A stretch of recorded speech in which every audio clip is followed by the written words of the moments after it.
Hey there, night owl. Or maybe it's morning for you and you've decided to fall asleep to the sound of a peasant sweating into hay. Either way, welcome. I'm glad you're here. Take a second, drop a comment below.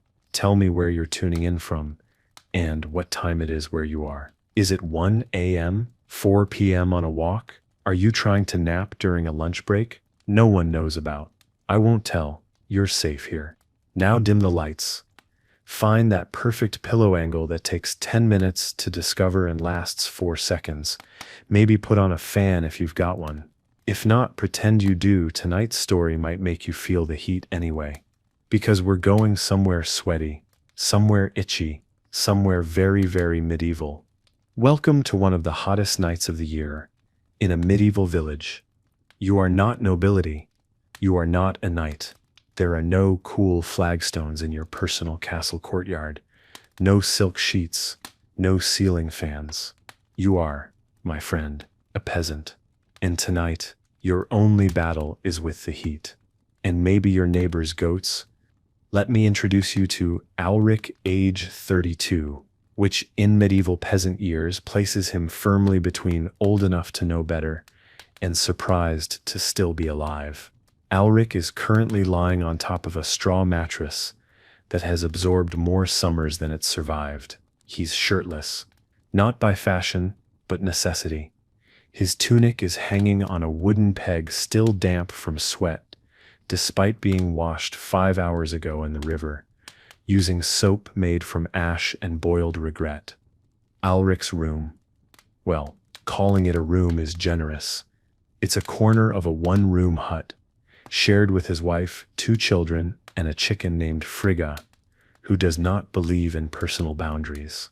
The walls are made of wattle and daub, basically twigs and mud that hold together just well enough to keep the wolves out and the heat in. And on nights like this, it's like living inside a stale loaf of bread. The air is thick. Not metaphorically. Alric just tried to wave his hand in front of his face and felt the resistance. It's like moving through porridge. There's a breeze somewhere outside, but it refuses to enter the home, likely scared off by the smell. Because yes, Alric has bathed, sort of. But the combination of dried sweat, livestock, and the scent of boiled onions, which was dinner, breakfast, and probably lunch again, gives the air a kind of personality. And it's not just the heat. Oh no, the thatched roof above him, full of insects, full of insects, full them. They chirp, they buzz, they occasionally fall. Once last summer, a particularly bold beetle made it into Ulrich's ear while he was half asleep, and he ran screaming into the field like a man possessed. His neighbors never forgot. Neither did the beetle. It came back the next week, brought friends. So what did peasants like Alric do? How did they survive a night like this when you can't open a window because you don't have one, and sleep feels like an extreme sport? We're still gonna find out. Together. But first, take a deep breath. You're not in Alric's hut. You have blankets, air conditioning, a ceiling that does not drop beetles, maybe even a cat who respects your boundaries. Or not. But either way, you're doing fine. Now let's travel back to that world for a little while longer and figure out how people like Alric didn't melt. Let's talk solutions. Because our dear Alric, like many medieval peasants before him, wasn't the type to just suffer in silence. Well, he mostly suffered in silence. Occasionally he'd grumble loudly into the straw mattress, but that was just to assert dominance. On a sweltering night like this, survival wasn't just about enduring, it was about adapting, and maybe lying very still so you didn't accidentally combust. First strategy, the river escape. This one was bold, dangerous, popular among those who didn't mind being a little damp or eaten alive by mosquitoes the size of thumbtacks. Around dusk, Alric might drag his aching, sweaty body down to the riverbank, just a short walk past the miller's pig pen, and a long debate with himself about whether he was going to stub his toe again on that same cursed rock. At the river, he'd wade in up to his knees, maybe more, wearing a linen under tunic that now served as a medieval bathing suit. Was it clean? Not exactly. But it was cooler than his hut.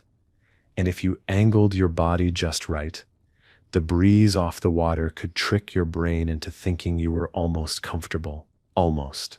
The trick was not falling asleep in the river, because the river did not care. The river had claimed 3 villagers already this summer, including Widow Aldwin's cat, and for a terrifying moment, a very drunk baker who mistook it for his front step. But for Alric, it was worth the risk.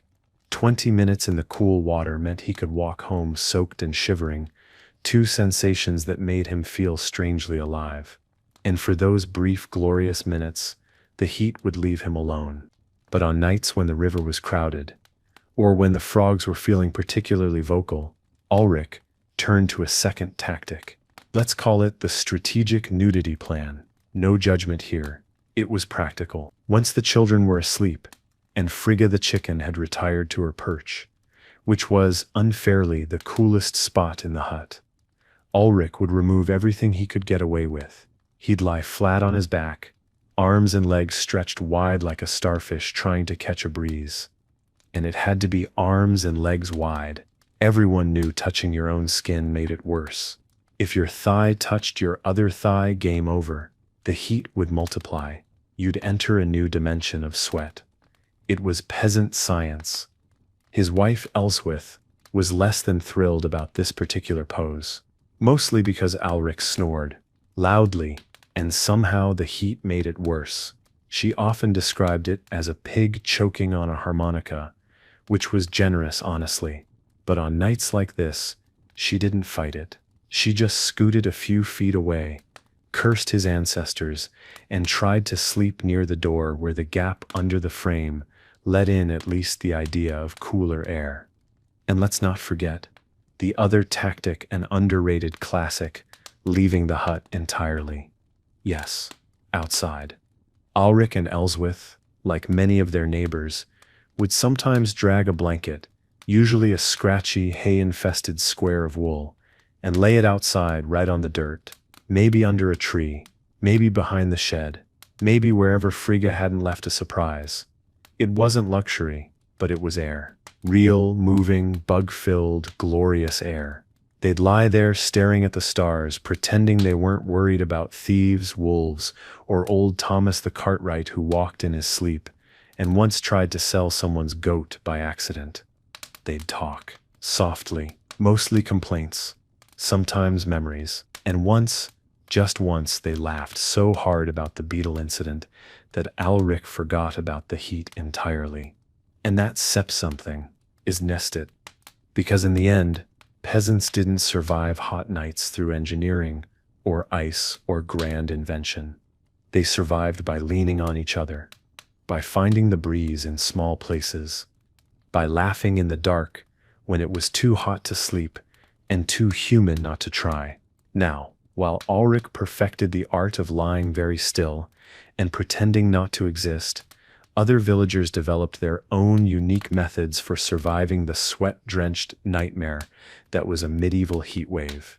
Some were clever, some were weird, and some were, frankly, a cry for help. Let me introduce you to Editha. Editha lived just down the path from Alric and Elswith. She was 47, childless, sharp-tongued, and widely believed to be either a witch or the only reasonable person in the village. Possibly both. She was the kind of woman who, if you passed her on the road, would greet you with a smile, then immediately tell you what was wrong with your gait, your posture, and your marital choices. And she was never wrong. Now, Editha had a secret weapon against the heat. She called it the night soak. Every evening, just before sunset, she'd take a woven sack, an old grain bag with the name of a long-dead landlord still stitched into the corner, and she'd dunk it in the village well, fully, until it was dripping and heavy like the guilt of a middle child. Then she'd bring it back home, wring it out slightly but only slightly, and lay it over her sleeping mat like a blessed gift from the gods. She'd lie under it, not fully covered, just enough to keep her skin from igniting. And for those first 10 minutes, it was heaven. Cold, wet, slightly fungal, but glorious. Of course, after 10 minutes it warmed up and began to smell like pond. But Editha didn't care. Better swamp sleep than sweat sleep, she'd say. And honestly, she had a point. And while we're on the subject of medieval wisdom, let's talk pillows, or rather, the absence of them. Most peasants didn't sleep with pillows as we think of them. Alric used a sack filled with straw, sometimes mixed with herbs like lavender or thyme, to mask the scent of everything else. On a hot night, however, he'd empty the sack entirely and sleep on the wooden headboard, face first, like a very uncomfortable plank of salted fish. It didn't help much, but it gave him a sense of control, and that was worth something. Then there was Leofric, the village shepherd. Now, Leofric was a man of few words and fewer teeth, but he had one trick that even Editha had to begrudgingly admire: cold stones. That's right. Around dusk, Leofric would walk down to the stream, pick out a few smooth round stones and place them in a clay bowl. Then he'd leave that bowl outside in the shade all evening. When night came, he'd bring the cool stones to bed and set them around his body like he was trying to summon a very confused spirit. He swore it worked, said it drew out the heat, and maybe it did. Or maybe lying still while cradling river rocks just distracted him from the fact that he lived in a wooden box with a hole for a window and a chicken that pecked him when he snored. Still, it was oddly comforting, like having tiny judgmental companions made of granite. And that, dear listener, is the beauty of these stories, because every peasant had a trick, a method, a habit passed down, invented, or stumbled upon while half naked and desperate.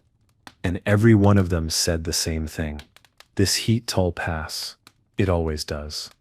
Until then, they soaked. They lay in doorways. They slept beside pigs, because pigs had better airflow, and somehow they made it to morning. Let's pause here for a second.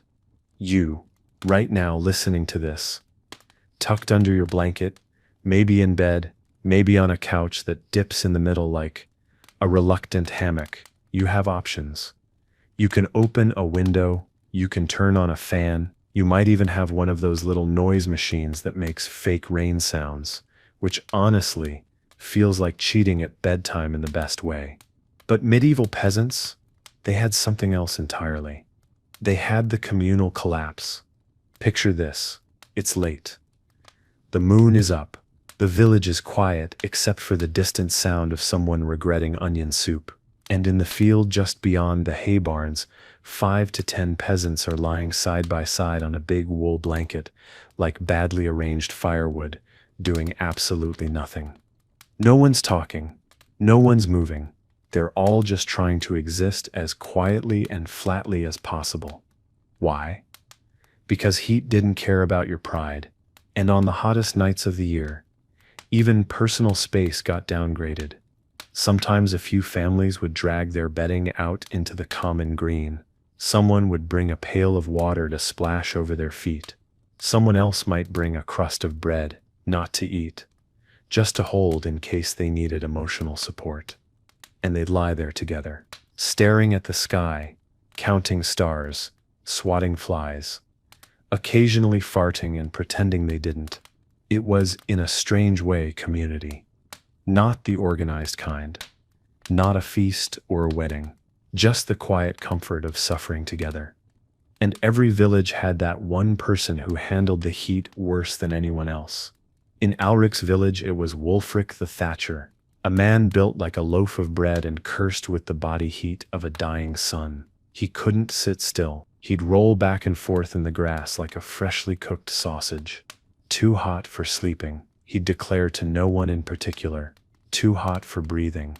Then he'd take off his tunic, flap it above his head like a sweaty flag of surrender, and pace in circles until someone threw a bucket of well water at him, which only encouraged him.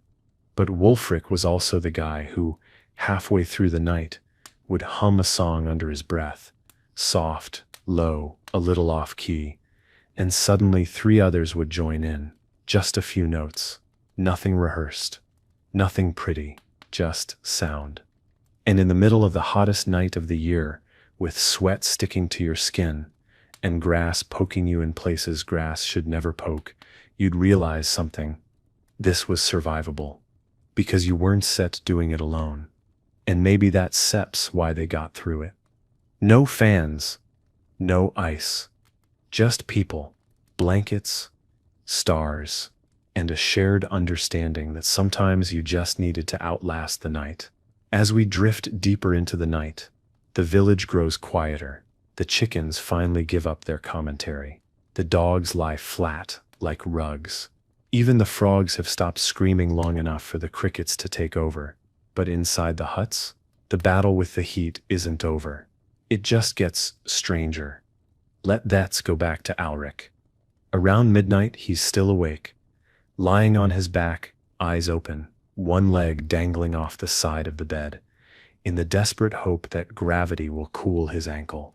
Spoiler, it won't. Elswith, his wife, has rolled herself into a corner with her back to him, muttering in her sleep about root vegetables. Frigga the chicken is directly on his chest. Again, Elsric doesn't know how she got there. He never does. She just appears like a judgmental ghost who smells like feathers and wheat. Unable to sleep and unwilling to admit defeat, Alric tries something bold. He gets up, not to go to the river, not to join the communal peasant pile outside. No, he's got an idea. He grabs a wooden bowl, fills it with water from the barrel in the corner, and very slowly dips a cloth into it. He then wrings it out with great ceremony and far too much noise and places the damp fabric over his forehead. The effect is immediate, cold, beautiful, slightly slimy, but still cold. He closes his eyes, sighs dramatically. Frigga clucks once in protest. And then, finally, Alric begins to fall asleep. For 5 whole minutes. Until the cloth warms up and clings to his face like a very affectionate mushroom. Still, 5 minutes of bliss is 5 more than he expected. It stops the small victories. And that saps really the point. Isn't it? Surviving the heat wasn't about staying cool. That wasn't possible. Not really. There was no escape. No air conditioning. No magic medieval popsicle. What there was, however, was creativity. Someone would build a fan from bundled straw and wave it for 20 seconds before collapsing from exhaustion. Someone else would sleep with their feet in a bucket of water, hoping that cold toes would trick the rest of the body into behaving. A few even claimed garlic paste on the wrists helped. No science. Just the vague belief that if it didn't cool you down, at least no one would come near enough to make it worse. And when all else failed, you lay there, thinking about snow, about winter, about frost, about how, just a few months ago, you would have done anything to be warm. And now, here you were, willing to trade your soul for a breeze. Sleep, when it came, was shallow, patchy. You dreamed of shade, of rivers, of clouds that refused to leave. But in the morning, you woke up, hot, sticky, tired, but alive. And sometimes, that was enough. Morning doesn't arrive in a gentle, poetic way in Alric's village. It punches through the slats in the door like a drunk cousin, showing up too early for a feast. The sun beams directly into Alric's swollen, sleep-deprived face, and for a moment he forgets who he is, or where he is, or why his chest smells faintly of chicken. Then Frigga squawks from beside him, flaps once and hops off the bed like she owns the lease. And just like that, the heat is back. It never really left, of course. It just took a brief nap while the stars were out. Alric sits up, hair stuck to the side of his face, eyes half glued shut from dried sweat, and a questionable amount of onion-based dreams. He swings his legs over the edge of the bed, stands, immediately regrets it, and mumbles something that might be a curse or a prayer. It's unclear. His wife Elswith is already up outside, likely muttering into a bucket of laundry that won't dry because the humidity is plotting against her. Alric picks up the cloth he used last night, gives it a sniff, nearly passes out, and throws it in a corner for future archaeological study. Outside, the village is already moving. Slowly, deliberately, people are walking like their limbs are made of molasses and spite. The blacksmith is fanning himself with an old pan lid. The thatcher has given up entirely and is lying face down in the dirt with a wet rag across his back and a look of betrayal on his face. Children chase each other half-heartedly, only because sitting still makes them feel old. A few villagers gather at the well, not to talk, just to hover near the water like thirsty ghosts. And that sets when Alric sees it. The communal barrel. Once every few weeks, when the heat gets truly unbearable, someone rolls out the old barrel from behind the alehouse. It's cracked, smells faintly of fermented carrots, and is filled with cold well water and old wives' tales. Eric watches as Wulfric the Thatcher dunks his head into the barrel and lets it stay there a suspiciously long time. Then he pulls back, gasping like a man reborn. Cold as sin, he declares. Feels like being punched by winter itself. One by one, villagers line up. No rules, no formality, just heat, desperation, and a vague understanding that if they don't cool off soon, they're going to melt into their own shoes. Alric joins the queue, and when it sits his turn, he doesn't hesitate. He plunges his face, arms, and half his torso into the barrel like it owes him money. The water shocks him. It bites. It soothes. It fills his ears with the quiet he's been looking for. He stays like that, half submerged, for just long enough to feel human again. And as he pulls back, dripping, heart thumping, eyes wide, he laughs, actually laughs, because it worked. Because for the first time in days, the heat doesn't win. Alric walks away from the barrel like a new man. A very soggy, slightly wheezing man, but still new. His tunic clings to his body in the worst possible way, giving him the appearance of a drowned cabbage. But he doesn't care. The barrel gave him a glimpse of salvation. For 30 seconds he'd remembered what it was like to feel not sweaty. And that was enough to make him believe again. Back at his hut, Elswith raises an eyebrow as he squelches through the doorway. "Fall in the well?" she asks. Barely glancing up from the pile of turnips, she's angrily cutting for a stew that's going to taste like suffering. "Barrel," he says. "The big one." She nods. "You smell like the brewery sip's armpit." He grins. But a cool armpit. Outside, the day trudges on. The sun hangs in the sky like it's trying to prove a point. No clouds, no mercy. The goats have all flopped on their sides like abandoned coats. Frigga has buried herself in a bucket of dry hay and refuses to emerge unless bribed. But even so, something shifts. A mood. The peasants of the village, sweaty, underslept, and absolutely done with summer, begin to move with a sense of defiant hope. Someone starts fanning others with an old bread paddle. Another drags a damp linen sheet onto a shaded bench and calls it the cooling throne. Children are seen placing pebbles in their mouths because it feels like ice. It doesn't, but let them dream.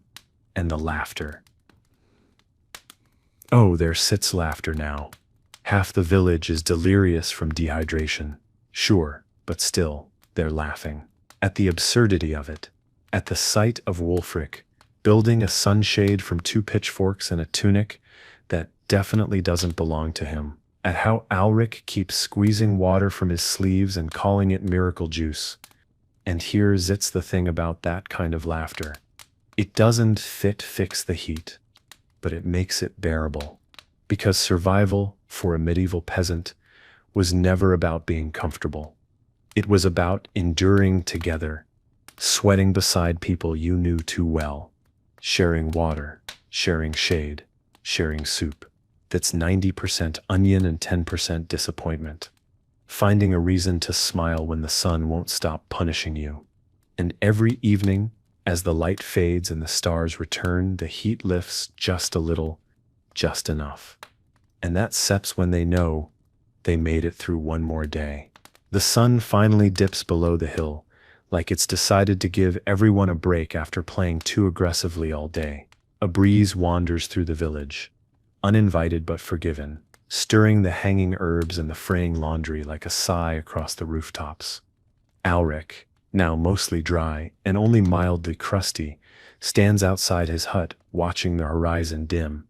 His hands are on his hips, his eyes half closed, and his expression carries the solemn pride of a man who didn't exactly do anything heroic today, but managed not to die of heat stroke, which frankly counts as a victory.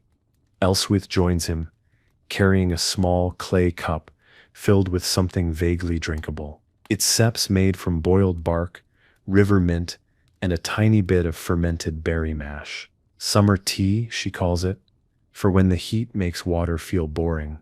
She hands him the cup. He drinks. It is absolutely disgusting, but it's cold, and it tastes like effort, and that's what matters. Around them, villagers begin to do what they always do once the air cools: return to life. People reappear from the shade like cautious lizards. Someone starts plucking a lute that's missing 2 strings. Someone else is fanning themselves with a dead fish, which is deeply questionable, but no one has the energy to judge anymore. A few children lay in the grass and try to name constellations based on livestock. That one fits the chicken. That sits not a chicken. That sits a boot. Chickens can look like boots, you don't fit no. And as the stars multiply, the temperature finally slips below. Why is my knee sweating? Levels. A few villagers stretch out blankets near the communal well again. Others sit on stools, passing around cups of tepid ale and trading stories they've told before, but now find hilarious again. Because that's how memory works when your brain's been slightly cooked all day. Alric and Elswith sit together in the grass, side by side, sharing the rest of the tea and listening to the low hum of the village settling into its bones. A dog wanders by and sits directly on Alric's foot, which is rude but also warm in a good way. Frigga eventually emerges, ruffled but undefeated, and perches on Elswith's lap like she didn't spend the entire day hiding from the concept of sunlight. And somewhere in that quiet, without even realizing it, everyone starts to breathe a little easier. Because this is what makes the heat survivable.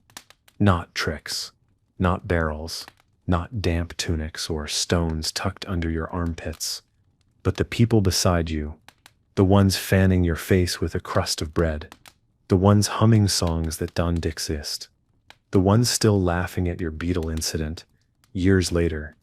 And if you listening to this right now, maybe sweating a little under the blanket, or maybe not sweating at all and just smiling softly in the dark, you part of that too. The stars are brighter now, clear and sharp in that way only villages with no torchlight and no ambition for nightlife ever get to enjoy.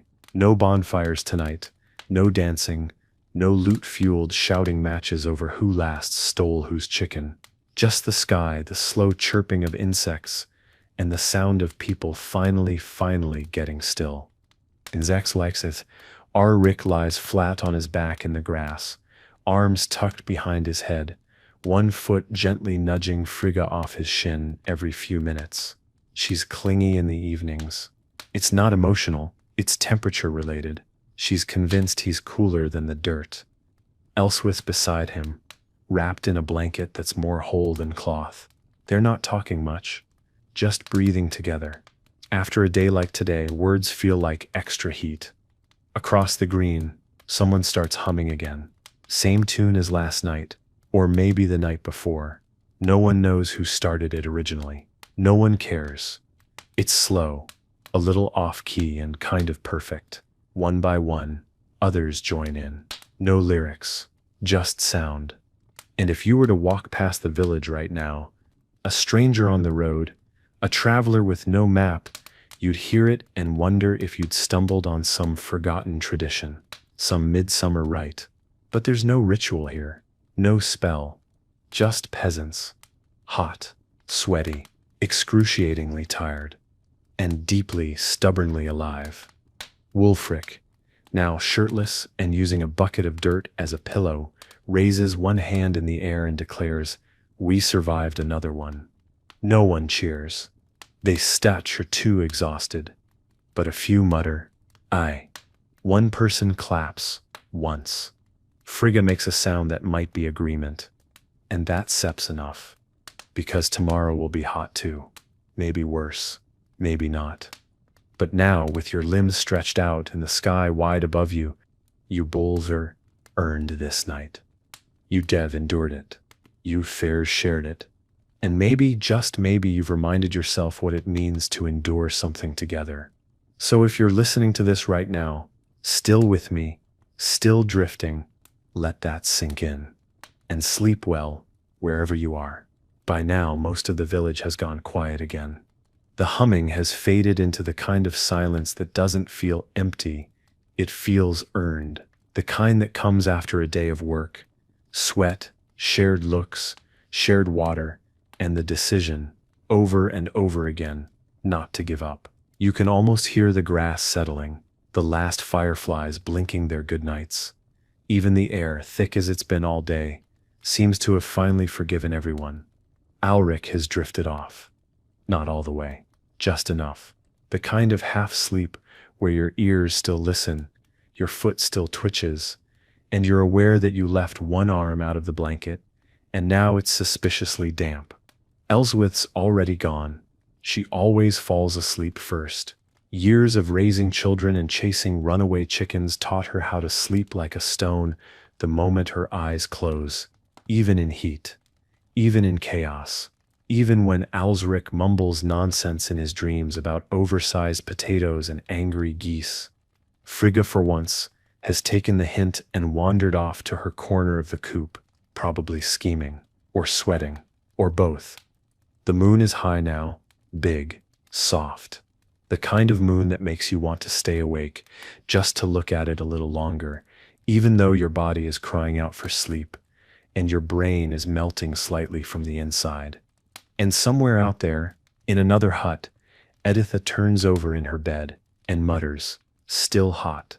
She flings a corner of her blanket off, like she sits throwing shade at the stars themselves. Tell your moon to do something useful for once. She falls back asleep instantly. But her words hang in the air. Because yes, sometimes it feels like the world is just watching you sweat. But other times, like tonight, you start to believe it might actually be watching over you. And for all the discomfort, the stickiness, the weird smells and worse sounds, there's something real here. Something ancient, something honest. People surviving together. Lying in doorways, grass barns, and between crumbling walls. Singing off-key, sharing the shade, making jokes in the dark. They didn't net conquer the heat. Not really. But they endured it with cracked smiles and sleepy hope. And that sep's more than enough. The night has stretched itself thin now, like it's exhaled everything it had and is just waiting for morning to take over. The kind of hour where the stars feel closer and your thoughts move slower, not because they're any less complicated, just because you're too tired to chase them at full speed. Alric stirs slightly, not from discomfort, from habit, a kind of sleep that isn't entirely trusting. He rolls onto his side, arm under his head, knees pulled slightly in like a man trying to fold himself into a cooler shape. Elswith's hand, half asleep, finds his shoulder, a small squeeze, then stillness again. Around the village, a few lanterns flicker in windows, not for light, just comfort. A candle left burning to say, "We stir still here," a glow that says, "Yes, the roof leaked. Yes, the heat is awful, but the house stood, and we stir inside it." The well creaks once in the breeze. A rooster stirs early, then thinks better of it, and goes quiet again. And that's when it happens. The first breath of truly cool air. It slips in like a secret. A breeze that rolls gently across the dirt, over the fence posts, beneath the door frames. It's not dramatic. It doesn't demand attention, but everyone feels it. A shift, a gift. Alric, still half asleep, exhales like a man who's just been told he's forgiven. His fingers twitch. His jaw relaxes. The worst of the heat has passed. Not completely, but enough to matter. The village, for the first time in days, breathes as one. Even Editha, ever the skeptic, lies in her hut with the corners of her mouth curled up ever so slightly. About time, she mutters. Outside, a few of the children sleeping in the grass turn onto their backs, arms splayed wide like they're making invisible snow angels. One starts whispering in her sleep, something about a castle made of ice and goats that talk. No one wakes her, because in that moment the dream is a gift. And so is the air. And so is the quiet. And if you, listening now, are still awake, let this be your breeze. Let it pass over you. Let it remind you that the hard part of the day is done. And tomorrow, we tell sweat again, complain again, survive again. But for now, sleep. Sometime just before dawn, the village slips into its softest state. Even the animals stop fidgeting. The hens sit still. The dogs curl tighter. The cows stop complaining, as if they too are grateful for the cool hush that now wraps around everything like a worn cotton sheet. The night is no longer a battle. It's a lullaby. Alric, usually a light sleeper with the reflexes of a man who's had one too many surprise goat stampedes, is deep under, mouth open, one arm over his face, legs splayed like he lost a wrestling match with gravity and just accepted it. And for once, he's not sweating. Elswith hasn't net moved in hours. Not because she's uncomfortable, but because she's finally found the perfect spot, the one square of fabric that isn't sticking to her and the one angle that doesn't feel like sleeping in soup. She's not about to risk that by adjusting. She's smarter than that. Somewhere outside, Wulfric has shifted onto his side in the grass, and now has a small toad sleeping in the crook of his elbow. He doesn't know. He won't know. And when he wakes up and sees it, he'll probably assume it's a good omen and name it something deeply unwise, like King Gilbert. Even Frigga the chicken has given in. She's nestled on top of the hay pile in a little hollow she made herself, wings fluffed out, beak tucked, dreaming whatever strange things chickens dream about, possibly breadcrumbs, possibly vengeance, probably both. A hot night came, and it didn't win. The peasants? They didn't defeat the heat. They didn't outsmart it with gadgets or clever science. They just lived through it. With each other. With sweat. With bad tea, damp blankets, and conversations whispered at midnight. And now, they have made it to the edge of morning. So if you're still awake now, drifting, blinking slow, listening with one ear and dreaming with the other, let this be the quiet part of your story too. You've done enough. The heat is passing, and the world is turning gently, just for you. The morning arrives like a polite guest. No thunder, no fanfare, just light, soft, golden, almost embarrassed to be here. It pours in through the gaps in the shutters, rests on the thatch, creeps across the dirt floors like it's checking in on everyone who survived the night. Alric wakes first, blinking up at the ceiling like he's not entirely sure which century it is. He stretches slowly, carefully, as if the air might shatter. His joints crack one at a time, ankle, then hip, then that one shoulder that always makes a noise like an old gate. But he's not rushing, not today. He turns his head. Elswith is still asleep, and he doesn't awake her. Not because he's afraid, but because he knows she's earned every second of rest she can get. Besides, she looks peaceful, her face half lit by the morning sun, one hand curled into a fist, like she's prepared to punch the next heat wave that dares visit. He gets up. His legs argue, briefly. His back files a formal complaint, but he moves. Outside, the village is quiet. The kind of quiet that holds the smell of dew and the sound of nothing in particular, Just a few birds, a cartwheel creaking somewhere, maybe a cough. It's not cold, but it's cooler. That blessed, soft kind of cool that makes your skin feel like it's forgiven you. Alric walks to the well. Not because he has to, but because it's how he marks the start of a day. He nods to Editha, who's already up and sitting on her stool like a gargoyle, who's seen everything and still isn't impressed. "Still alive?" she asks, without looking at him. "Barely," he replies. "You?" "I that 47, and made of spite," she says. They sit in silence, a comfortable one. Wulfric passes by, shirt miraculously back on, hair wild, carrying a small frog with reverence. "Meet Sir Gilbert," he announces proudly. Neither of them ask, because it's morning, and it's quiet, and the worst has passed. And that sets what matters. So if you're still listening now, resting in your own quiet space, maybe your eyes already closed, you're breathing deep, the worst of your own day behind you, let this moment be yours. Like Alric Sep's first deep breath.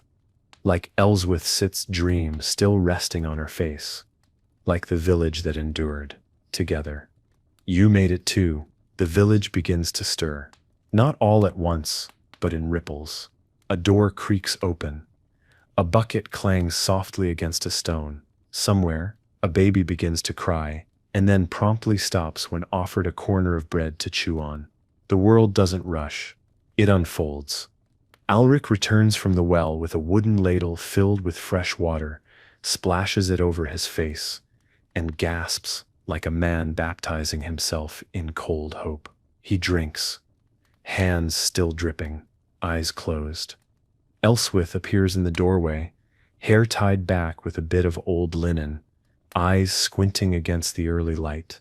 She does instead speak, just takes the ladle from his hand, drinks slowly, and hands it back. It's Stitz, their version of good morning.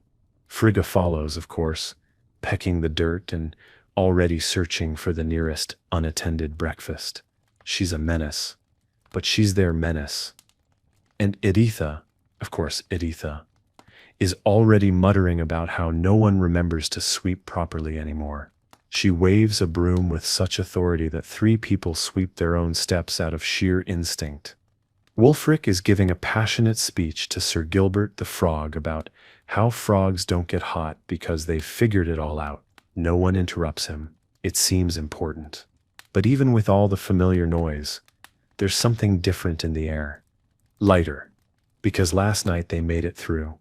The hottest night, the sweatiest stretch of hours, the stickiest, loudest, most sleep-deprived fever of a summer's grip. And they didn't do it with clever inventions or noble magic. They did it by sharing the shade, by dunking their heads into barrels, by swatting mosquitoes for each other, and laughing about the smell of onion tea, and maybe by not doing it alone. So as the bread bakes and the chickens yell and the air begins slowly to warm again, they all know one thing. Tonight might be hot again, but they'll be ready, together. And you, listener, you made it too.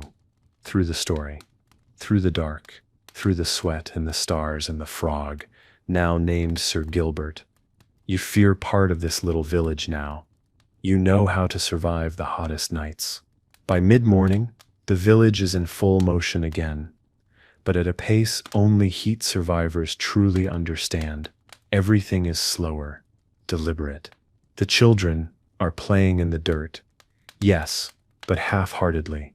They move like they're conserving energy for something important. Like another night of turning into puddles. The adults are doing what adults always do, working while pretending they're not still exhausted. Alric is patching a bit of roof, balanced on a shaky ladder, muttering to himself about how thatch doesn't grow on trees, which makes no sense. But he's not here to be scientifically accurate. He's here to keep the sun out of his wife's face during dinner. Elswith is below him, hands on her hips, occasionally shouting helpful things like, "You missed a spot, and that looks like it'll collapse on us again. in the tone of someone who absolutely loves you, but also wishes you came with instructions. Wulfric, of course, has given Sir Gilbert a throne. It's a bucket turned upside down with a beetle shell as a crown. Editha said it was ridiculous. Then she added a cape made from a lettuce leaf. No one is quite sure what's happening there anymore. A merchant wanders through the village road with a cart full of cloth and not much else. He's trying to sell handkerchiefs as cooling veils and has already been shouted at by 3 grandmothers. But he'll try again at the next village. Hope is a powerful motivator when your feet are covered in blisters and your cart wheel squeaks like an angry ghost. And somewhere, under a small patch of shade beside the mill, a few elders are sitting together on a bench that groans louder than they do. One of them, an old man with eyebrows longer than his patience, leans back and says, "Remember the summer of 609. There sits a pause, then a chorus of groans. Don Tet speak of it," one mutters. "That was the year the cows passed out, and the fish boiled themselves, and my beard caught fire. Did not. Felt like it." They laugh, weak but real. Because that's what happens after a long night. You remember. You talk, you share the same 5 stories with the same 10 people, and somehow it feels brand new again. And that saps the soul of it. Isn't it? Surviving the heat wasn't set about escaping it. It was about building tiny, ridiculous, beautiful rituals. Damp blankets, barrel baths, sleep piles, frog nights. And if you stir still listening now, curled up, heavy-eyed, floating gently between waking and dreaming, you are part of it too. You 4 lying beneath the same stars, drifting through the same breeze, smiling at the same tired jokes. You bev survived the heat. Now it's time to rest in the calm that follows. Afternoon leans over the village like a lazy cat, warm, sprawling, and entirely uninterested in your productivity. The sun isn't set angry anymore. It's set just smug. The kind of heat that says, "Oh, you thought last night was bad? Let's see how you handle 2 p.m. But no one panics. Not now. Because the villagers know the dance by heart. They've folded into it. Like dough rising too slow, like tea steeping too long. They adapt. Alric has moved inside. His roof patching efforts were noble, but after nearly falling off the ladder twice and being dive-bombed by an angry crow, he's decided it can wait. He's sitting near the open door now, shirt off, arms resting on his knees, staring at the floor like it owes him an apology. Elswith is grinding herbs at the table, elbow deep in what she swears is a cooling remedy, and not just another excuse to avoid the stew pot. This one, she explains with absolute confidence, is made from elderflower, mint, and the tears of a woman who's just cleaned her floors for the 3rd time. Alric nods. Sounds medicinal. That's revenge, she replies. But yes, medicinal revenge. Outside, the village is quiet again. Not asleep, just in hibernation. Half the people have collapsed under the nearest tree. Others have retreated to their homes, windows wide open, or window holes if we're being historically accurate. You'd think the heat would make everyone grumpy, and it does, but it also slows them down enough to laugh about it. Wulfric is trying to invent a fan powered by goats. Sir Gilbert the frog has been placed in a bowl of water for hydration and royal pleasure. A small child is parading through the road with a flower crown on, shouting, "I am the Queen of Shade," and honestly, she deserves the title. The kind that only comes when no one's pretending to be anything other than tired. The kind that says, "We stetrol in this, and we stetrol get through it, again, together." So, if your eyes are heavy now, if the world has quieted down around you, if the hum of your room feels like a lullaby made just for you, let it hold you, like the village held its own. Like Alric lying beside the doorway, finally cooling. Like Elswith with her herbs and her quiet smile. Like everyone who survived the hottest night and still had the strength to laugh the next day. You are part of it now. As the sun begins its slow descent, lower now, more golden than white hot, the village breathes again. Not a sigh, something deeper. That slow, silent knowing that comes when the worst is behind you and you're still here. Not perfect, not dry, but still standing. Alric's back at the door, watching the dust float in the warm air. You know that kind of dust. The kind that dances in shafts of light like it's trying to perform. He doesn't swat it away. He watches it like it's telling a story only he remembers. Elswith sits beside him now, shoulders touching, saying nothing. Not because there's nothing to say, but because they've said enough today. They've complained, joked, survived. And now, in this moment, their silence feels full. Frigga hops up on the step and fluffs her feathers like she just returned from war. A beetle falls out of her wing.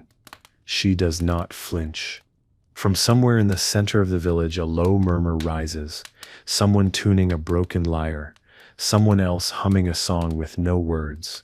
The tune carries over the rooftops like a secret on holiday. Even Editha, leaning against her doorway with a bowl of something she won't share, taps her foot. The village doesn't feel like it did this morning. Exhausted, heavy, wiped out by the sun's tantrum. No, it feels like something has cracked open, like the heat burned everything that didn't matter and left behind only what did. Shared bread, cool water, shady spots, dumb jokes, and people you can sweat beside and still love anyway. Wulfric strolls by holding a spoon like a royal scepter. Sir Gilbert has requested a second bucket. No one questions it. The children are drawing shapes in the dirt again, building houses from twigs, and pretending to sell them to each other for leaves. One declares bankruptcy, the other opens a second tavern. It's unclear what the economy is, but business seems to be booming. And above all of it, the light grows soft and gold and forgiving. It doesn't undo the heat, or the sweat, or the miserable sleep they didn't get, but it offers something else. A gentle reminder that surviving wasn't just about what they endured, it was about who they endured it with. And you, wherever you are now, breathing quietly, listening with your whole self, you're part of that rhythm, part of that peace. And if the night ahead is warm or restless or a little too long, you already know how to make it through. Evening settles like an old blanket, frayed, familiar, and just soft enough to remind you that you're home. The shadows stretch across the village road, reaching over cracked wood, crooked fences, and the shallow footprints left by barefoot children now, long gone to chase something quieter. Alric is lighting a small candle. Not because he needs to, there's still enough light to see, but because it's what he does at this hour. He lights it, sets it near the window, and watches the flame flicker like it's alive and listening. Elswith lays out the evening bread. It's nothing fancy, just a few crusts, softened with a little goat's milk and thyme, but it smells like effort, like care, like something done not because it's special, but because it matters. They eat quietly. Every now and then, they trade a glance. Not romantic, not poetic, just real. The kind of look people share when they've lived inside the same heat, the same fatigue, the same bed full of straw and dreams and occasional feathers. Frigga, true to form, attempts to steal part of the crust. Ulrich swats the air near her with a practiced hand. She huffs and relocates to her perch, where she plots. Down the lane, Editha has brought out a small stool and placed it exactly 6 inches to the left of where she usually sits. When asked why, she simply says, "The air moves better here." No one argues. She's probably right. Wulfric is attempting to write a poem about the frog. It starts well. "Oh, noble Gilbert, frog of green," but he gets stuck after that. Possibly because Gilbert is now hopping in circles around his bowl like a knight mid-duel. The children have returned to their homes, dirt-streaked and full of stories that barely make sense but will be told anyway, again and again, for the next week. One of them claims she saw a cloud shaped like a turnip. Another swears a butterfly whispered her name. And above it all, the air has changed. It's no longer the weight of heat pressing on skin and spirit. It's something easier now, lighter, the kind of warmth you don't mind keeping. And as night arrives again, slower, softer than the one before, no one is afraid of it, because they'd been through worse. And they still do it again, with bread, with laughter, with damp cloths and too many goats. And if you stare lying there now, tucked in just right, heart beating slow, the day behind you and sleep just ahead, know this, you pure in good company. Alric's dozing, Elswith sits humming, and even Frigga finally has decided to rest. The candle burns low now. Its glow is small, steady, and soft around the edges, like the kind of friend who doesn't speak much but stays until you're asleep. Elric watches it for a moment longer, eyes half-lidded, then gently cups the flame and breathes it out. Darkness folds into the room, not like an ending, but like a blanket being drawn up to the chin. Elswith's already curled on the bed, one arm under her head, the other stretched out like she's saving space for the next heat wave. Should it try anything tonight? Her breathing is slow, not silent. She snores. And they both know it, but steady, predictable. The kind of sound that lets you know everything's where it should be. Frigga, finally tired of her own chaos, has wedged herself into the corner behind the water jug. No one told her to. She just knew. Chickens, despite appearances, understand timing better than most people. Outside, the night hums. Not loudly, just enough to let you know the world hasn't ended. Crickets whisper, leaves shift. A breeze rustles the drying herbs that hang from doorways, brushing against them like old memories. Wulfric has gone quiet, too, probably asleep beneath the stars, arms around a bucket with Sir Gilbert perched beside him like a bodyguard, or possibly like a judge. It's hard to say with frogs. Editha's candle still flickers behind her window. Just one. She never sleeps early. She says someone has to watch the night, as if it's a guest who might try to steal the silverware. Truth is, she just likes the quiet, says it's the only time the village isn't trying to ruin itself with enthusiasm. And as the village settles, every door closed, every sigh released, you can feel the shift again. The day has gone. The heat has retreated. And peace, at long last, has crept back in. Not dramatic peace. Not the kind sung about by bards in castles. Just this, a dry patch of linen. A breath that doesn't stick in your lungs. A shared look. A soft blanket. A night without panic. So if you, lying there now, eyes closed or nearly there, need permission to rest, you have it. From Alric, from Elswith, from a chicken named Frigga and a frog in a bowl, from a village that has sweated and swatted and sung its way to sleep. You've done enough for one day. Sometime deep into the night, when even the moon has started to dim and the stars look a little sleepy, the village falls into a kind of stillness that can only be described as sacred, not because of silence. Exactly. There are still sounds, always sounds, but none of them ask anything from you. The wind sighs through the grass. A barn creaks, tired but proud. An owl hoots once, just to say, yes, I venom here too. And in that stillness, something beautiful happens. Nothing. No disasters. No beetles in ears. No children shrieking about worms or goats breaking into the grain bin. Just rest.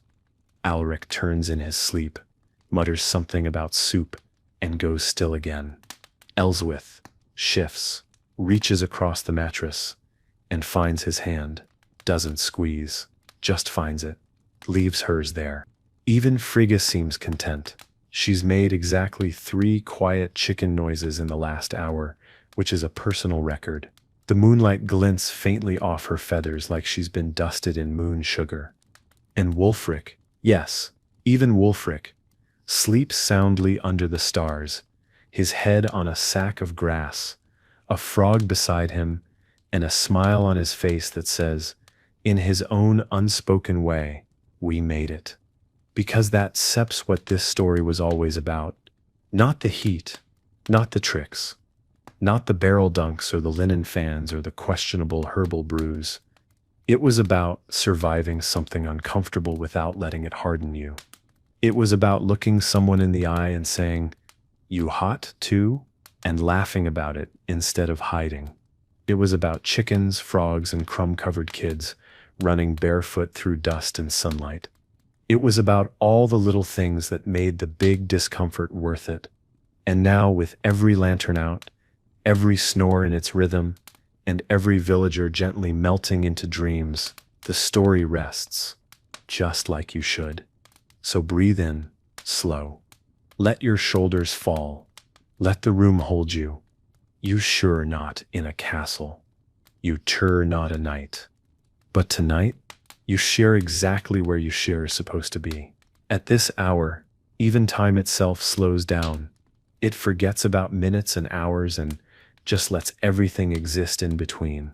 In that space where sleep isn't quite deep, and dreams haven't made up their minds yet. It's where Auric now floats. Somewhere between memory and fantasy, belly full of bread, skin finally cool. In his dream, he sits in a castle, but not a real one, not one built of stone and politics. This one's made of bread, soft, warm bread. He walks down a hallway where the walls are rye. The ceiling is oat-crusted, and every step echoes softly on a floor that smells like time and hope. There's even a gravy moat. It's very dignified. Elswith is there too, but she's wearing a crown made of cabbage and demanding someone invent an indoor breeze. Frigga is perched on a chandelier made of roasted garlic, pecking at passing sausages like she's finally achieved her destiny. Everyone is clapping for her. Outside the dream castle, Wulfric rides a giant frog through the fields, waving a banner that says "Cool Nights for All," yelling something about revolution and fans made of feathers. Gilbert, now the size of a cow, croaks majestically with the wisdom of 10 elders and the emotional range of a disappointed librarian. That's nonsense. But it sets good nonsense. And nonsense. When you're a peasant who's spent the last 3 days sweating through every layer of fabric you own, is exactly the kind of dream you need. Not logic. Not ambition. Just strange comfort. A way for the mind to loosen its belt and wander somewhere softer. Even Editha dreams, though she'd never admit it. Hers involves a perfectly swept floor and a council of chickens who finally do what they're told. It's a quiet dream, just the way she likes it. And out there in the dark where stories sleep and breath slows and even the owls start nodding off, the village holds these dreams like secrets. No one will speak of them, but everyone will wake up feeling slightly better. Because rest like this, after a night like that, it's duts, not just sleep. It's Set's reward. And if you, tucked into your own world, eyes heavy, limbs weightless, find yourself drifting toward your own version of a garlic chandelier, you're doing it right. Let the weird dreams come. Let them be full of frogs and fans and mildly confused nobility. Let them carry you through the night, because morning will come. But not yet. The dreams deepen now, turning richer, stranger, and just a little more ridiculous, because that's what happens when a peasant brain finally gets the chance to cool down. The mind, after sweating through its own thoughts for an entire day, decides it's earned a little nonsense. In Auric's dream, he's no longer in a bread castle. He's in a throne room made entirely of cheese. Hard cheese. Soft cheese. A wheel of something blue and suspicious is acting as his seat of power. A trumpet sounds, except it's not a trumpet. It's a goose. A very serious goose in a tiny velvet hat. The crowd cheers. Auric raises a spoon and declares, "Henceforth, All soup shall be chilled. It's his first decree as Dream King, and frankly it's his best one yet. A child in the back throws flowers. Someone faints. Frigga, wearing chainmail, nods in approval. Elswith floats by on a boat made of turnips, completely unfazed. Meanwhile, Wulfric has reached the edge of the dream forest, where the trees grow fans instead of fruit, and a kind breeze tells him he's the chosen one. Gilbert the Frog, now wearing a monocle and speaking Latin, translates riddles about how to stay cool while herding sheep. None of them make sense, but they feel profound. Back in the real world, Alric shifts in his sleep and lets out a chuckle, a short one, just enough to show that his dream self is probably being knighted by a cabbage. The night outside stays quiet, still, kind. Dream Editha is walking through a perfectly swept marble courtyard, not a speck of dust in sight. Every villager she passes bows in admiration. One hands her a feather duster made of clouds. She doesn't smile. She simply nods, the way true queens do. And this is what the night becomes now. A place where sweat no longer sticks, where fans grow on trees, where goats ask for permission before barging into kitchens, where dreams feel not just weird, but deserved. Because after the kind of heat that makes even shadows feel warm, you need dreams like this. Silly ones, cool ones, ones that leave you smiling without knowing why. And you, wherever you are, tucked in with the weight of the day behind you, you are welcome here too, to dream your own strange dream of turnip boats, or snow falling on medieval rooftops, or just a cold glass of water that never runs out. Sleep well, dream freely. The village doesn't know it, but this is the best part of the night. That impossible hour just before morning, when the world feels like it's stopped turning, and everyone left in it seems to breathe at the same slow rhythm. Even the fireflies have gone quiet. The air has cooled, not completely, but enough to stop sticking to your skin, enough to let you forget that it ever did. Alric's breathing is deep now. His brow is smooth. He's in the kind of sleep that can't be interrupted by creaking wood or the rustle of straw. His dream has transitioned. He's no longer in the cheese throne room. Now he's swimming, but not in water, in pudding. Cool, sweet, nonsensical pudding. And he's faster than he's ever been. He laughs in his sleep. Just once. Elswith dreams, too. She's in a meadow, where the air is crisp, and the chickens are polite. One hands her a folded fan and says, "You've earned it." She accepts without question. Even Frigga is dreaming, probably. Her eyes twitch slightly, and her claws flex, like she's reenacting a great battle, maybe against the shadow of a broom, maybe against gravity. It doesn't matter. In her tiny chicken mind, she's victorious. The huts are quiet. No shifting, no groaning, no one rolling over to find a cool spot because, for once, every spot is finally cool enough. The stars begin to fade just slightly, their light thinning like a song that knows its last verse is coming. Wulfric snores, loudly, but rhythmically, like a frog-shaped drum. Sir Gilbert rests beside him, unaware of the growing legend he's become.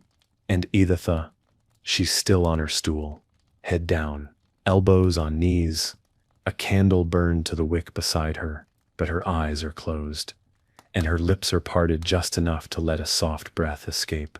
She'll never admit she fell asleep outside, but tomorrow, her back will tell the truth.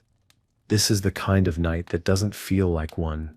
It feels like a gift, given not by the weather, not by the wind, but by endurance itself, because they didn't beat the heat. They didn't outwin. They just kept going, and that somehow made room for rest. So if your body is heavy now, if your breathing is deep, if your pillow is just the right temperature for once, stay here. The hardest part is over. The stories are asleep, and so are you. The first color of the new day isn't blue or gold or even pink. It's gray, that soft, smoky gray that creeps in just before the sun thinks about rising. It drapes across the rooftops like mist too shy to settle, and wraps around the edges of doorways like a story trying not to wake anyone yet. It's a quiet invitation to return, not a command. Alric stirs, just slightly. A twitch of the fingers, a sigh, long and low. He's still dreaming, though the pudding is gone now, replaced by something gentler. Maybe a memory, softened by time. A riverbank, a breeze. A day before he knew what heat really felt like. Elswith's hand is still resting near his. She hasn't moved much either, her face turned toward the window, catching the faintest whisper of morning light. If you could look into her dream, you'd find her sitting beneath a tree, beside a garden that never needs weeding, where the air smells like mint and the shade never moves. And across the village, the stillness holds for just a little longer. Frigga rustles in her sleep pile. A single feather floats up and lands on her back like a medal of honor. She's made it. She knows it. She's smug about it, even in dreams. The breeze returns, soft and unbothered. It flows over the thatched roofs, beneath the barn doors, across the herb gardens and the firewood stacks, stirring only what's willing. It's not trying to wake anyone. It's just reminding them that time is still moving. Editha lifts her head.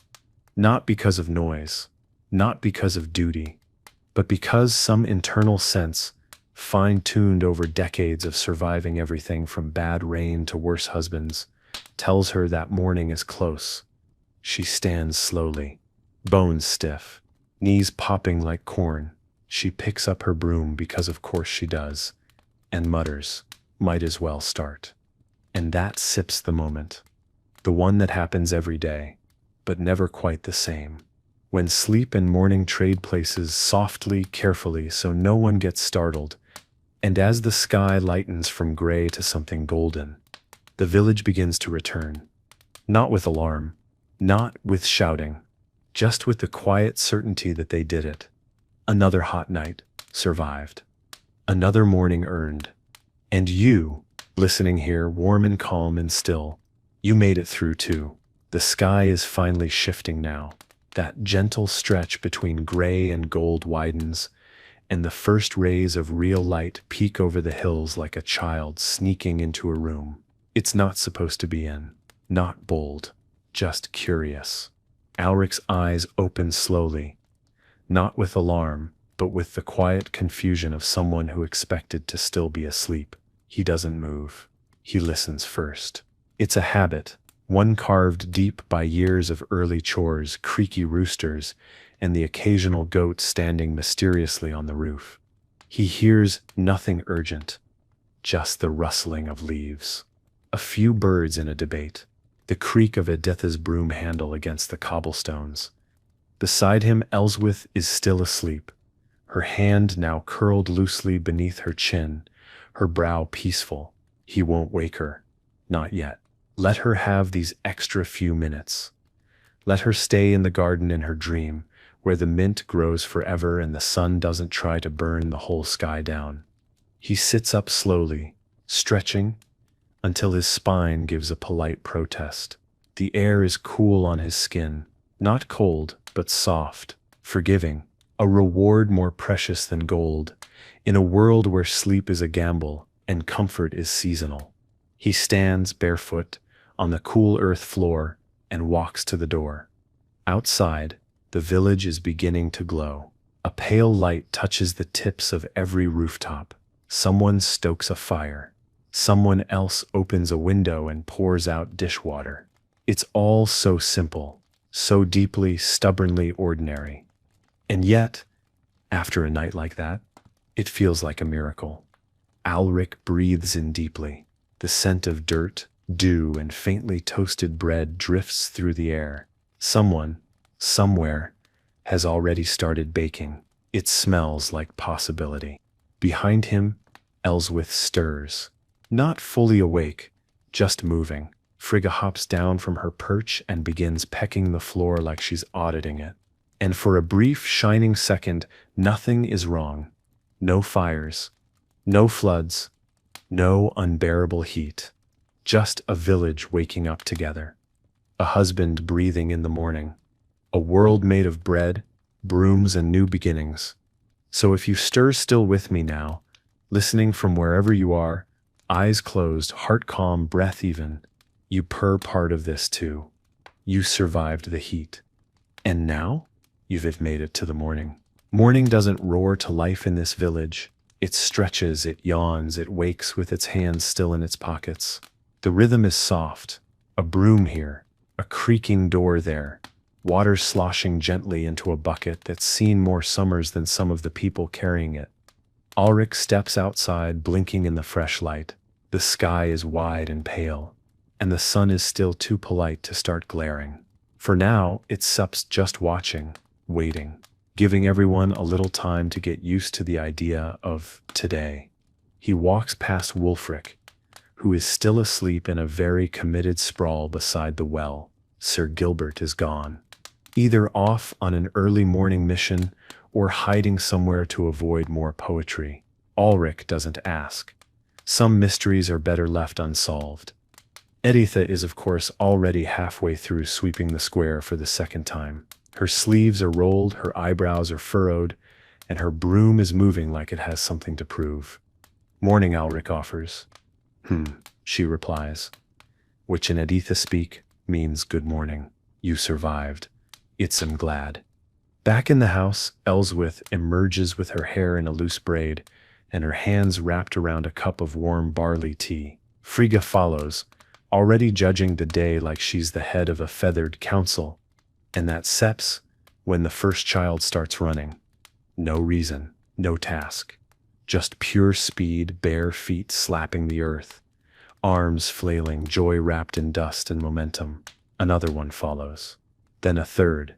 Within moments the square is filled with the sound of laughter, small feet, and someone yelling, "You can sit, catch me, I said too sweaty." Which, in fairness, is excellent logic.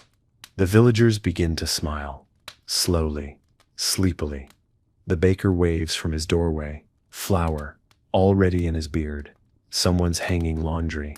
Someone else is fixing a cartwheel while humming a tune only half remembered. A dog barks, then immediately regrets the effort and lies back down. And just like that, the village is alive again. Not loud, not dramatic, just present. And the memory of the heat, of the stillness, the sweat, the midnight lullabies sung to the stars, is already softening into something almost sweet. A shared story, a night they endured together, a reason to greet each other with a nod that says, "I know, I felt it too." So if your eyes are still closed now, or half open, in that quiet space between sleep and stretch, let this be your morning too. Let it arrive slowly. Let it be enough. Let it remind you you made it. The sun is higher now, but still kind. Not yet the hammer it becomes by midday. It spills over the thatched rooftops in long golden strokes, warming the dew, turning the puddles in the road into mirrors that reflect crooked houses and sleep-heavy eyes. The village hums, not like a machine, but like a memory that's still unfolding. Ulrich walks slowly, nodding to the baker, who hands him the heel of a fresh loaf without a word. That's the kind of thing you earn in a village like this. Not with coins, but with years, with shared summers, with stories told while waiting out the heat on someone's shaded porch. He takes the bread, bites into it, and closes his eyes. It's warm, soft, and tastes faintly of honey and charcoal. He doesn't need more than that. Elswith is already gathering herbs from the garden, muttering to herself about the good ones going bitter in this weather. Frigga is pecking at something invisible near the fence, looking triumphant, as if she alone held off the heat with sheer poultry determination. Wulfric has woken up, eyes puffy, hair askew, and is now holding his frog like it's a relic from a religious vision. "He spoke to me," Wulfric says, eyes wide. No one questions it, not after the week they've had. And the children, they've taken over the well, splashing water on each other. filling their wooden cups and pretending they're selling magical potions to ward off future hot nights. 1 cup is 1 copper. 2, if you want your dreams to come with singing goats. There's already a waiting list. Editha has finally stopped sweeping, not because the dust is gone. It never is. But because someone handed her a chair, a biscuit, and a compliment. She grunted and sat down, which for her is a full emotional confession. And all across the village, life doesn't just return, it deepens. Because surviving a hot night like that wasn't just endurance, it was a shared vow. One made without words, just glances, just sweat, just the knowledge that everyone from the blacksmith to the quiet boy who tends the ducks made it too.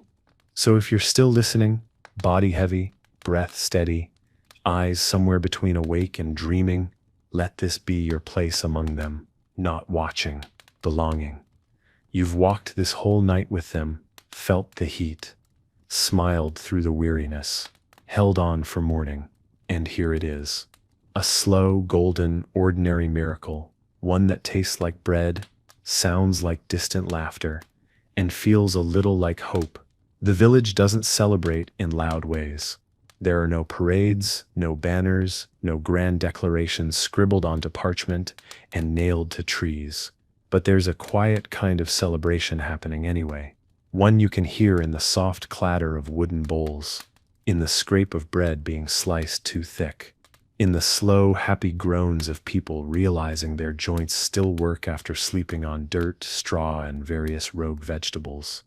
And Ulrich sits near the water barrel now, dampening a cloth and pressing it to the back of his neck like he's found some rare treasure. Luxury, he mutters to no one. Ellsworth passes him a slice of cucumber that somehow survived the week's meals untouched. He chews it slowly, like it's made of gold. In moments like this, they don't need more than shade, a breeze, and something cool on the tongue. Children are back to running. Only now their games are filled with retellings of the night before. I slept with my feet in the bucket. I saw a firefly land on Wulfric's nose. My mum said the moon looked like a wheel of cheese. And for once the grown-ups don't correct them. They just let the stories spin.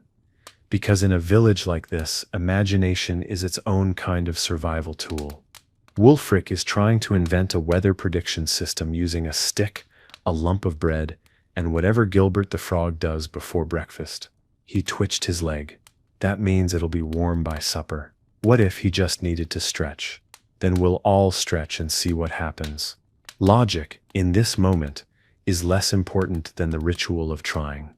Editha is seated on a stool beneath the oldest tree in the village, sipping something that smells like boiled nettles in mild disapproval.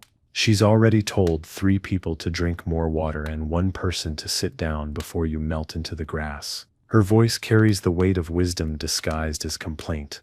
And all around, the village hums in the key of recovery. Not rush, not productivity, just slow, shared effort. A loaf needed here. A fence post straightened there. Nothing urgent, nothing loud. Just the sound of people remembering that life keeps going, even after the night stretched too long. So if you're still here, nestled under your blanket, or sprawled like a starfish across a cool sheet, take this moment in. Let it wash over you like the first breeze of morning. Let it remind you that simple routines, shared glances, soft laughs, these are victories. They might not look like much, but they matter more than anyone ever writes down. The morning stretches on, and the sun, though brighter now, is still merciful. It warms, but it doesn't punish. Not yet. For a few precious hours, the village exists in a kind of golden suspension, just light, soft chatter, and the slow weaving together of normal. Alric is mending a stool now, one hand holding the wobbly leg, the other trying to remember where he last left the good nails. Not those, Ellsworth says from behind him. Those bend when you breathe near them. He sighs, sets them aside. We'll call them decorative. She doesn't laugh, but her smirk gives her away. In this household, love sounds a lot like correcting each other with a tone just gentle enough not to start an argument. Down the lane, two boys are using a stick and a hoop to chase the sun. That's what they say. Anyway, we're chasing the sun, one yells. To make it tired before it gets hot again. Whether or not it works is irrelevant. What matters is that someone's trying. Frigga is back to full activity. She's marched up and down the garden twice, flapped indignantly at a passing goose, and attempted to sit on Ellsworth's clean laundry. You little furnace, Ellsworth mutters, swatting her away with a bundle of damp linens. Frigga does not move. Frigga does not apologize. Frigga is, as ever, the boss of everything. Wulfric is now setting up an official frog observation post, which consists of a crate, a curtain, and a sign that reads, "Only cool frogs allowed." No one is quite sure what the admission policy is, but Gilbert looks smug, and that's probably all that matters. And Etha, she's picked up her broom again, but this time, she's not sweeping. She's using it to point. You get that barrel upright. You tell your goat it can't live in the bread oven.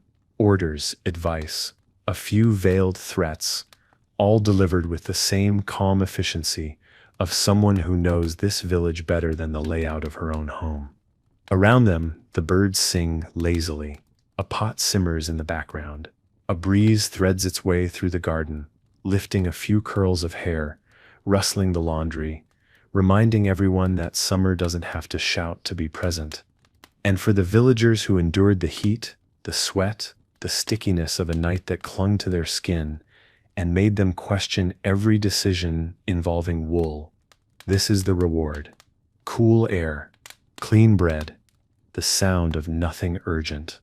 So if your breath is still slow, your body heavy with rest, your eyes half-lidded as you listen from under your favorite blanket, or against the seat of a bus that seps just too warm, let this be part of your morning too, because what the villagers have, you have too now.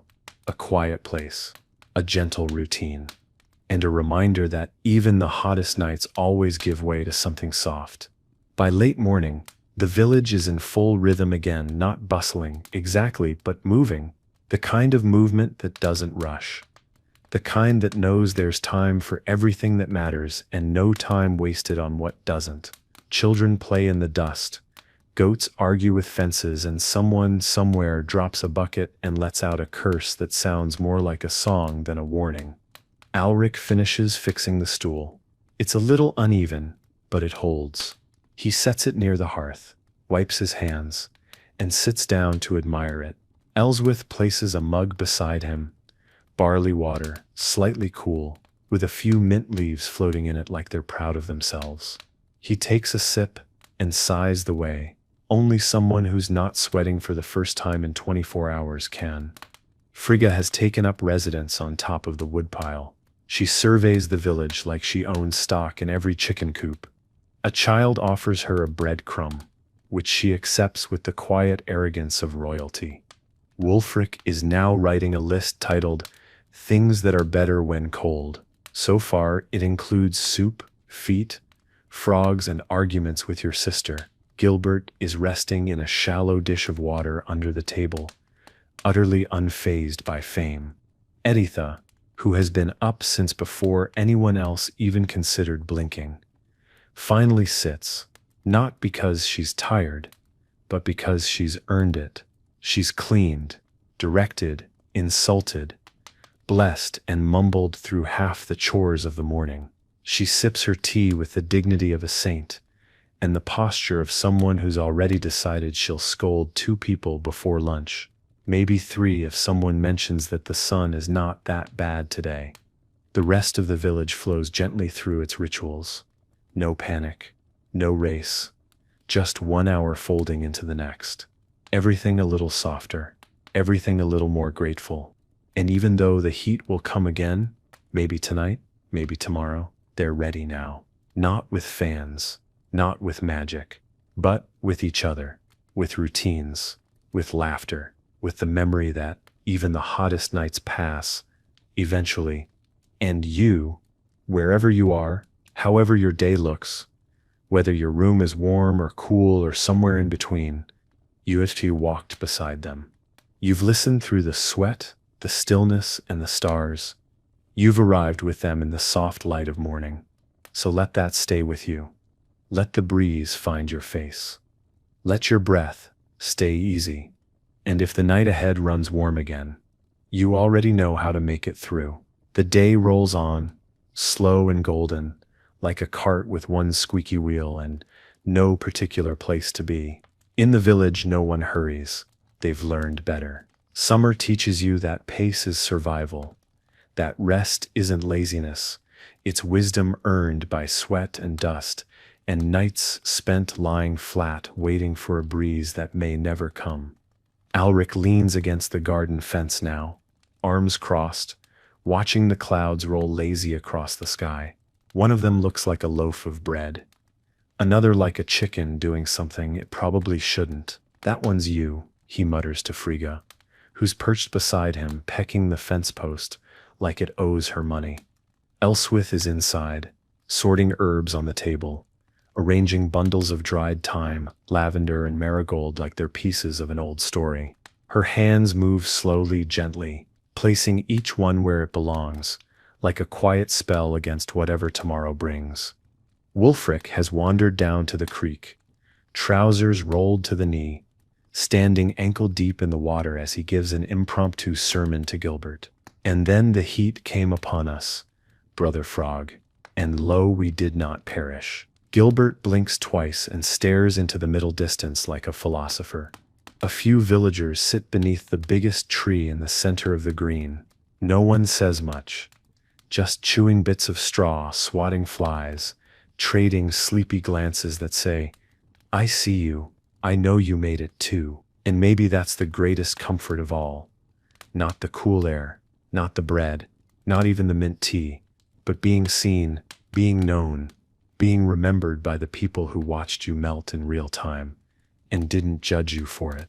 Even Editha, yes, even she has softened. Just a little.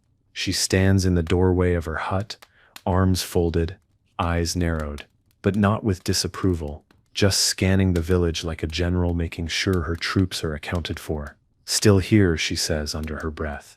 Still whole. And across this quiet, lived-in day, something settles. A memory. A shared knowing. They'll talk about the heat wave, of course. They'll exaggerate it. Embellish. Someone will swear the air itself started boiling. Someone else will claim a fish walked out of the creek just to get dry. And someone will definitely tell the story of how Alric tried to cool off by sitting in the laundry tub and got stuck for an hour. But beneath the jokes, beneath the laughter, will be something stronger. Respect for each other, for the small acts of resilience, for the way a village can bend under the weight of a season and still come up standing. And for you right now, listening, breathing slow, eyes maybe already closed. You're part of that now. You walked through the heat with them, and you stayed long enough to feel it pass. The afternoon leans into the village like an old friend, one that doesn't knock, just slips through the door with a familiar creak and settles into the space between chores and conversation. Everything is slower now, not tired, just content, the kind of slowness you earn. Alric sits with his back against the sun-warmed wall of his home, chewing the last bite of bread, eyes half-lidded. Frigga has dozed off next to him, one foot sticking out in a pose of complete and unearned confidence. Elswith, just inside, hums a song no one's written down, but everyone seems to know. It drifts through the open door like something wrapped in linen and memory, and the village holds all of it, the quiet, the laughter, the leftover heat, now only a ghost on the air. They've endured another night, not with heroism, not with spectacle, but with the small, steady acts of staying, of not giving up, of making room for one another. The children nap under the shade of the tree where the goats usually fight. The goats, in an unusual act of courtesy, have given them space. Wulfric is sketching something in the dirt, possibly a map, possibly a frog-themed cooling system. Gilbert, beside him, remains judgmental. Etta has returned to her chair. She's not giving instructions. Not right now. Just watching, noticing. There's a little softness at the corners of her mouth that she'd deny if you pointed it out. But it's there. It always is. Once you've made it to the other side of hard things. And that's what these days are made of, really. Not big wins, but moments. A bucket filled. A joke shared. A dream remembered just long enough to tell someone over stew. Because life in the village isn't about the storms or the droughts or the heat that wraps itself around your ribs and squeezes. It's about who you sweat next to, who hands you the last cold crust without a word, who fans you with a straw hat even when they're hotter than you are. It's about survival made beautiful by community. And maybe you, lying there, wrapped in the quiet hum of this world, needed to hear that surviving isn't set small. That rest is a reward. That even now, with nothing urgent to do and nowhere pressing to be, you're part of something whole. The sun begins its long, slow slide behind the hills, dipping low enough now to cast everything in that deep golden hush. People call the quiet hour. Shadows stretch. Light softens, and the village settles again, as if exhaling all at once. Ulrich, still against the wall, eyes the sky like he's trying to guess if the next night will be as hot. He hopes not. He's already planning which bucket he'll claim if it is. Elswith appears beside him, sits down with a thud, and leans her head on his shoulder like she's trying to steal a little of his shade. "Think it'll be cooler tonight?" she asks. He shrugs. "We're due for a miracle." Frigga is, against all logic, napping again. This time on top of the woodpile, balanced with the kind of poise that suggests she was royalty in a past life and is merely tolerating her current chicken form. Children begin to stir from their naps, rubbing eyes and complaining about nothing in particular. A few wander over to the well, not because they're thirsty, but because it's the best place to toss pebbles and shout theories about which ones are magic. The shiny ones float, one yells. "That's because you threw it on the grass," another replies. Wulfric walks past with a new sign for his frog sanctuary. It reads, in bold charcoal, "Cool frogs only, no exceptions." No one knows what would happen if a warm frog tried to enter. It's best not to ask. And Editha? She hasn't moved from her chair. But she's watching it all, not with judgment today, but with something else. Maybe pride, maybe nostalgia, maybe just the deep contentment that comes from watching the people you live with, complain with, suffer with, sweat beside, find their rhythm again. Because this is the truth. Few ever tell about peasants, about villages, about the people who live without gold or glory. They survive, again and again, not because they have to, but because they know how. They make routines out of chaos. They turn sweat into stories. They gather around barrels, around bread, around each other, and they endure. And you, still lying there, eyes heavy, heart quiet, drifting like a feather across this dream of a day. You belong here too. You've had listened, stayed, survived something of your own, perhaps. And you still made it to the golden hour. Dinner in the village isn't grand. It isn't served in courses, no trumpets, no tapestries, no goblets clinking under candlelight. It's one pot, shared between many, ladled into mismatched bowls that have survived 3 generations, and a goat-related accident no one likes to talk about. But somehow it tastes like everything you need after a long, warm day. Ulrich sits cross-legged in the dirt outside his home, bowl in hand, a few pieces of chopped onion to whatever root vegetable the garden was willing to surrender today. Elswith passes him a crust of bread that's more chew than fluff, and he accepts it like it's a royal offering. "To surviving another one," he mutters. "Barely," she replies, and taps her spoon against his in what can only be described as the peasant version of a toast. Frigga is circling the group like a knight on patrol, hoping for dropped crumbs, declaring herself both watchdog and taste tester. A child tries to give her a carrot end. She takes offense. Chickens have standards.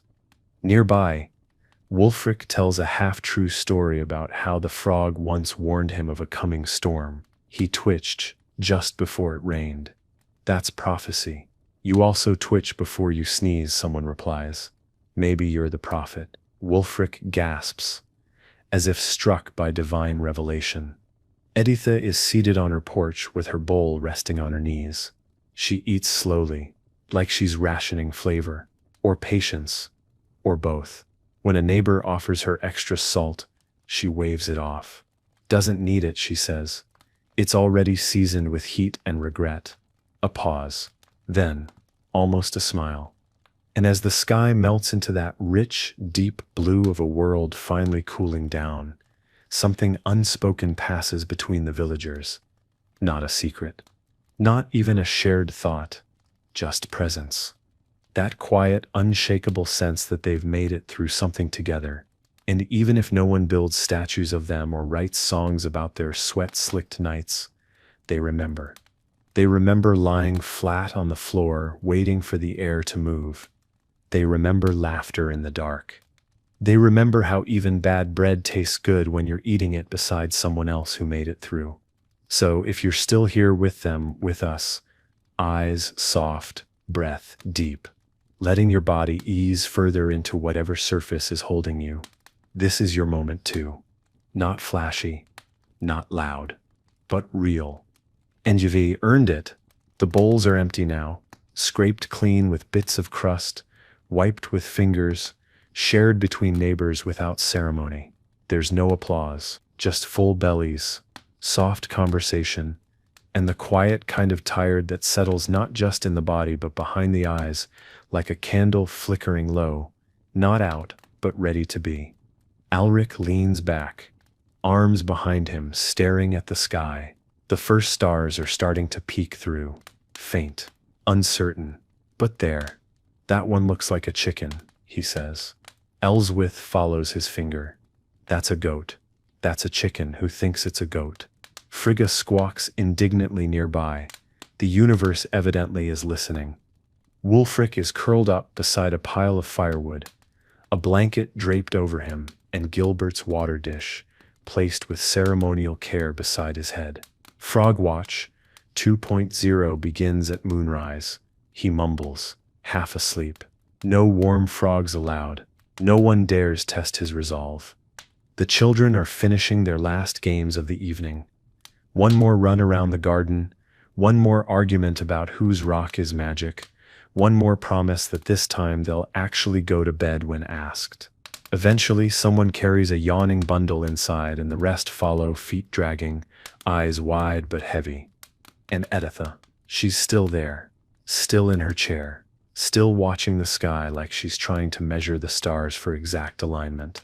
When someone offers her a blanket, she takes it. Only because it's not itchy, she says. Which, for her, is basically a love letter.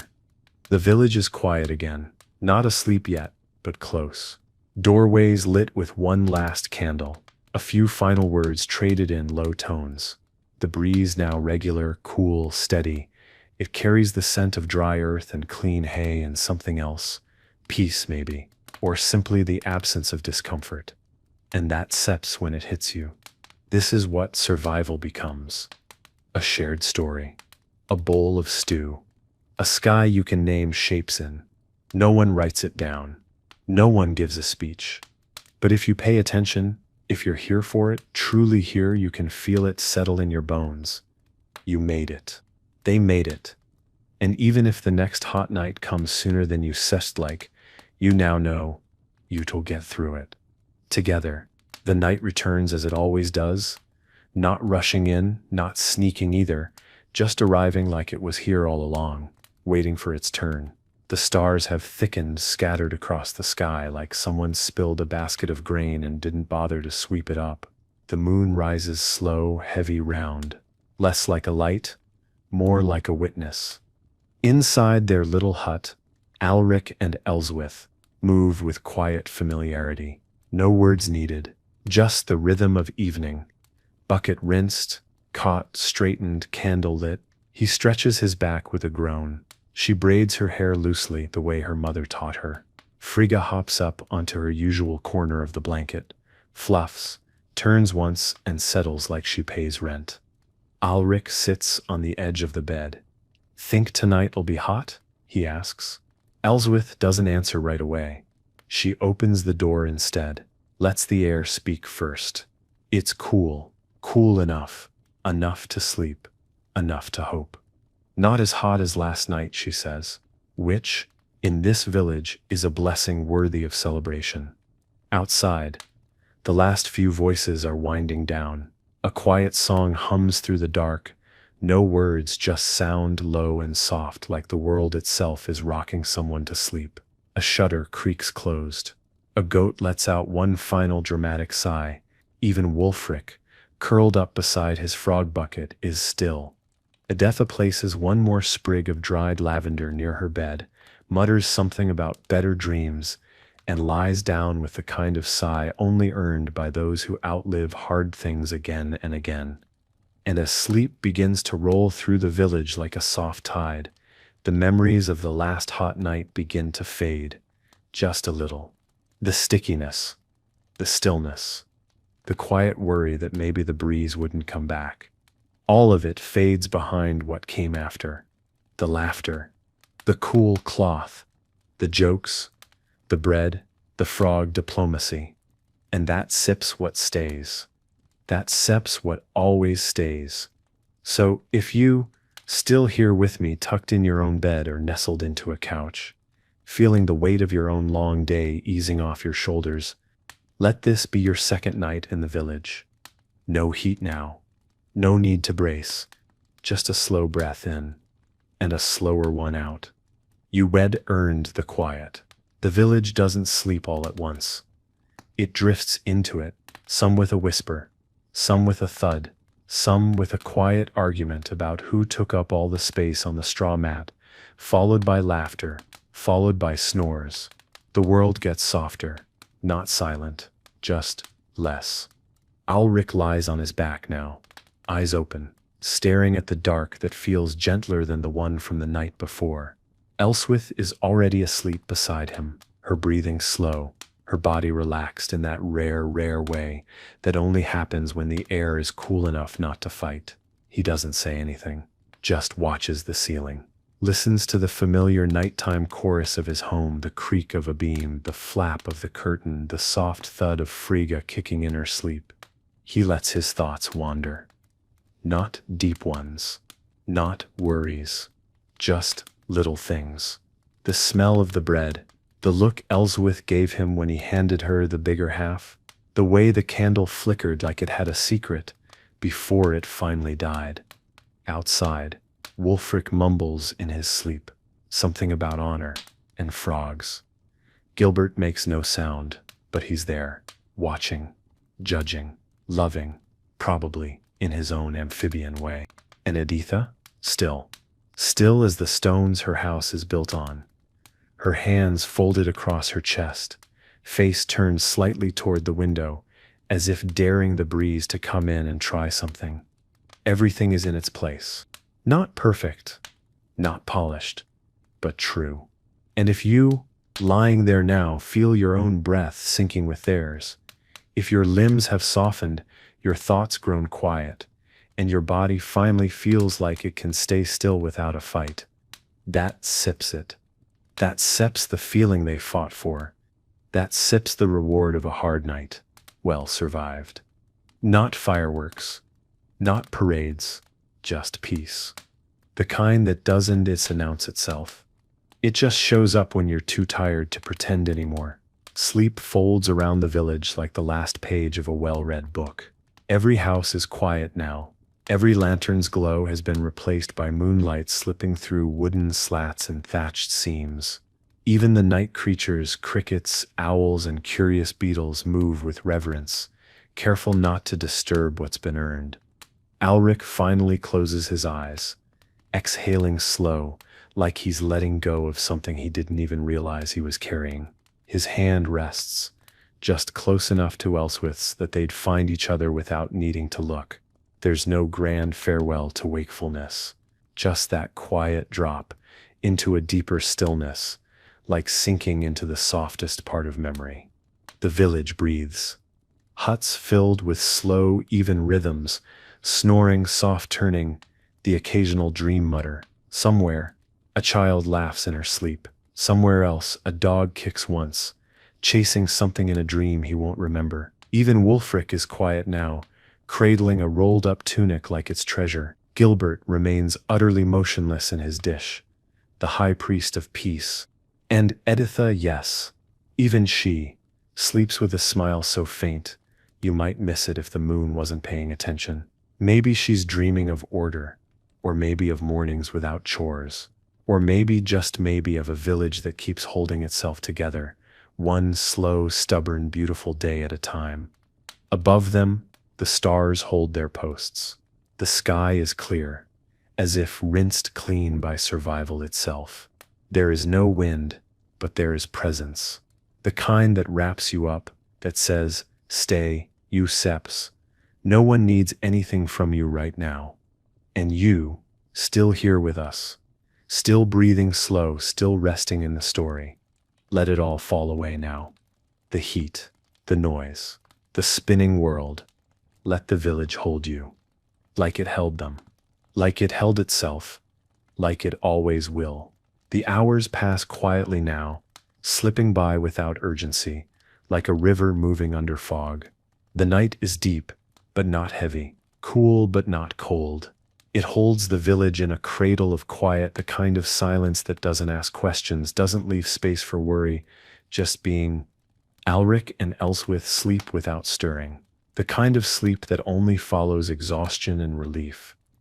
The kind you don't fall into, you arrive at. Their breathing matches the rhythm of the dark.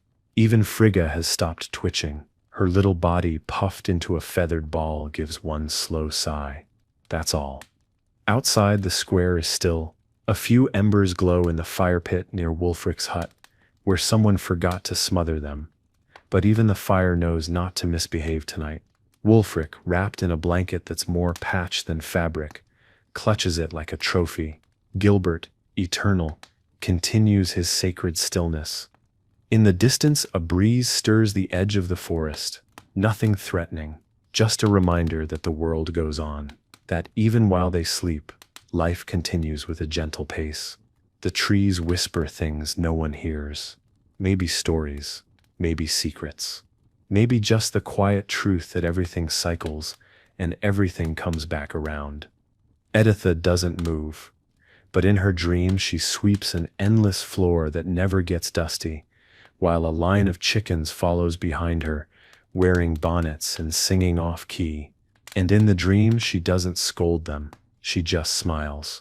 And so the village rests, together, not in rows, not in order, but in unity. Every home holding someone who held on.